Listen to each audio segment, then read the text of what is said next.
Hi friends, Kozhikode കുറ്റിച്ചിറയിൽ സ്ഥിതി ചെയ്യുന്ന 14-ാം നൂറ്റാണ്ടിൽ നിർമ്മിച്ച അതിപുരാതനമായ ഒരു മുസ്ലിം പള്ളി സന്ദർശിക്കുകയുണ്ടായി.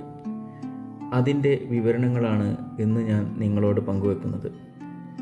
അക്കാലത്ത് ഇവിടെ ഉണ്ടായിരുന്ന പ്രമുഖ യമനി വ്യാപാരിയും അനേകം കപ്പലുകളുടെ ഉടമയുമായിരുന്ന നഖൂദ മിഷ്കാലാണ് ഈ പള്ളി നിർമ്മിച്ചത്.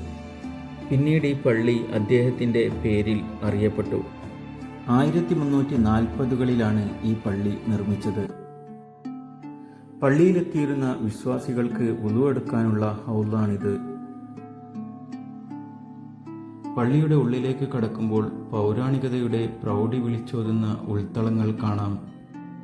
അനേകം വാതിലുകളോടുകൂടി ചതുരാകൃതിയിലുള്ള ഒരു ഹാൾ. മരങ്ങൾ കൊണ്ടാണ് തൂണുകളും മേൽക്കൂരകളും നിർമ്മിക്കപ്പെട്ടിട്ടുള്ളത്. പള്ളിയിലെ ഈ മിമ്പർ അതിമനോഹരമാണ്. പരമ്പരാഗതമായ കൊത്തുപണികളാൽ കേരളീയ വാസ്തുവിദ്യയിലാണ് ഈ മിമ്പർ നിർമ്മിച്ചിട്ടുള്ളത്. ഇതിൽ ഖുർആൻ വചനങ്ങൾ മനോഹരമായ രീതിയിൽ കൊത്തിവെച്ചിട്ടുണ്ട്. 1510 ജനുവരി 3 ഒരു റമദാൻ മാസം, കൃത്യമായി പറഞ്ഞ റമദാൻ 22 അൽ ബുക്കർക്കിൻ്റെ നേതൃത്വത്തിലുള്ള പോർച്ചുഗീസുകാർ പള്ളി ആക്രമിച്ചു. താഴെ നിന്ന് തീപ്പന്തം കൊളുത്തി മുകളിലേക്ക് അമ്പെയ്യുകയായിരുന്നുവത്രേ. പോർച്ചുഗീസുകാരുടെ ആക്രമണ സമയത്ത് മിമ്പർ തകർക്കപ്പെട്ടിരുന്നു. പിന്നീട് പണിത മിമ്പറാണിത്. 5 നിലകളുള്ള പള്ളിയുടെ ഓലയും മരവും ഉപയോഗിച്ച് നിർമ്മിച്ച ഭാഗങ്ങൾ പൂർണ്ണമായും കത്തി നശിച്ചു. കത്തിയതിൻ്റെ മുറിപ്പാടുകൾ ഇപ്പോഴും മുകൾ തട്ടിൽ കാണാം. സാമൂതിരി രാജാവിൻ്റെ നായർ പടയാളികളും മുസ്ലിങ്ങളും ചേർന്നാണ് ആക്രമണം ചെറുത്തത്. അന്നത്തെ ഖാദിമാർ ഉപയോഗിച്ചിരുന്ന പല്ലക്കാണിത്. പോർച്ചുഗീസ് ആക്രമണത്തിൽ കത്തിയതിൻ്റെ മുറിപ്പാടുകളാണ് ഇവിടെ കാണുന്നത്. 1510 പോർച്ചുഗീസുകാരാൽ തകർക്കപ്പെട്ട പള്ളിയെ പിന്നീട് സാമൂതിരി രാജാവ് പുനർനിർമ്മിച്ചു. ഈ മുറിയിലാണ് ഖാദിമാർ തങ്ങിയിരുന്നത്. അമൂല്യമായ ഒരുപാട് ശേഖരങ്ങൾ ഇവിടെ കാണാം. കിതാബുകളുടെ കയ്യെഴുത്ത് പ്രതികൾ, അന്ന് എഴുതാൻ ഉപയോഗിച്ചിരുന്ന തൂവൽ, മഷിക്കുപ്പി, 1907 കല്യാണക്കത്ത്, മാസപ്പിറവി പെരുമ്പറ കൊട്ടി നാട്ടുകാരെ അറിയിക്കാൻ ഉപയോഗിച്ചിരുന്ന ദമ്പാർ എന്നിവ ഈ മുറിയിൽ കാണാം. ഇതാണ് ദമ്പാർ ഉറപ്പിച്ചിരുന്ന സ്റ്റാൻഡ്. അവിടെ കാണുന്ന കോലുകൊണ്ട് ഈ ദമ്പാറിൽ അടിച്ച് ജനങ്ങളെ മാസപ്പിറവി അറിയിക്കുകയാണ് ചെയ്തിരുന്നത്. വെളിയങ്കോട് ഉമർ ഖാദിയുടേതെന്ന് പറയപ്പെടുന്ന കവിതാശകലങ്ങളാണ് ഈ ചുമരിൽ കാണുന്നത്.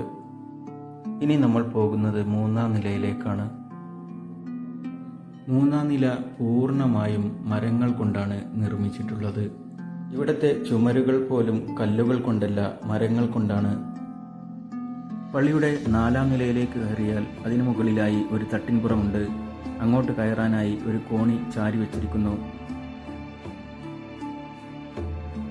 4-ാം നിലയിലെ ഈ മൂലയിൽ കഴുക്കോലുകൾ കൊണ്ട് ഒരു മഹാവിസ്മയം തീർത്തത് കാണാം.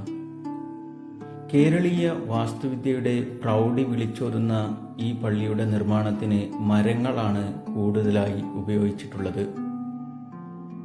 പുതുക്കി പണിത ശേഷം പള്ളിക്ക് 4 നിലകളാണുള്ളത്. ആദ്യ 2 നിലകൾ കല്ലുകൊണ്ടും ബാക്കി 2 നിലകൾ പൂർണ്ണമായും മരം കൊണ്ടുമാണ് നിർമ്മിച്ചിട്ടുള്ളത്. 2011 കേന്ദ്ര ഫണ്ട് ഉപയോഗിച്ച് ഈ പള്ളി നവീകരിക്കുകയുണ്ടായി. ചരിത്ര സ്മാരകത്തിൻ്റെ തനിമ ചോരാതെയാണ് നവീകരണം പൂർത്തിയാക്കിയിരിക്കുന്നത്. കോഴിക്കോടിൻ്റെ പൈതൃക ഭൂപടത്തിൽ ശ്രദ്ധേയമായ സ്ഥാനം അലങ്കരിക്കുന്ന മിഷ്കാൽ പള്ളി സന്ദർശിക്കാൻ സ്വദേശികളും വിദേശികളുമായിട്ട് അനേകം ആളുകളാണ് ദിനംപ്രതി വന്നുകൊണ്ടിരിക്കുന്നത്. പള്ളിയോട് ചേർന്ന് ഒരു കുളമുണ്ട്. പള്ളി നിർമ്മാണത്തിനാവശ്യമായ മണ്ണെടുക്കാൻ വേണ്ടി കുഴിച്ചതാണിത്. പിന്നീട് വുളു എടുക്കാൻ പറ്റുന്ന രീതിയിൽ ഇതിനെ മാറ്റിയെടുത്തു. പിന്നീട് വന്ന ഭരണാധികാരികളെല്ലാം ഈ കുളത്തിൻ്റെ മനോഹാരിത വർദ്ധിപ്പിക്കുന്ന രീതിയിൽ ഇതിനെ പുതുക്കി പണിതു. 2021 കുറ്റിച്ചിറ പൈതൃക സംരക്ഷണത്തിൻ്റെ ഭാഗമായി ഈ കുളം നവീകരിച്ചു. വാസ്കോഡ ഗാമയുടെ കോഴിക്കോട് സന്ദർശനത്തിൻ്റെ ചരിത്രം ഇവിടെ എഴുതി വച്ചതിന് പുറമെ ചുമരിൽ ചിത്രീകരിച്ചിട്ടുമുണ്ട്. കോഴിക്കോടിൻ്റെ വിവിധങ്ങളായ ചരിത്ര സംഭവങ്ങൾ ഈ കുളക്കടവിലെ ചുമരിൽ കൊത്തിവെച്ചതായി കാണാം.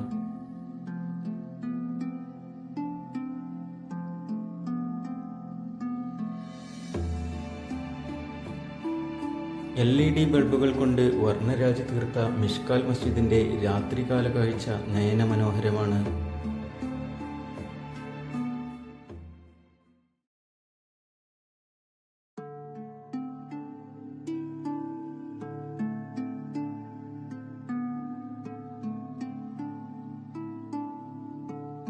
മറ്റൊരു വീഡിയോയുമായി വീണ്ടും കാണാം. നന്ദി.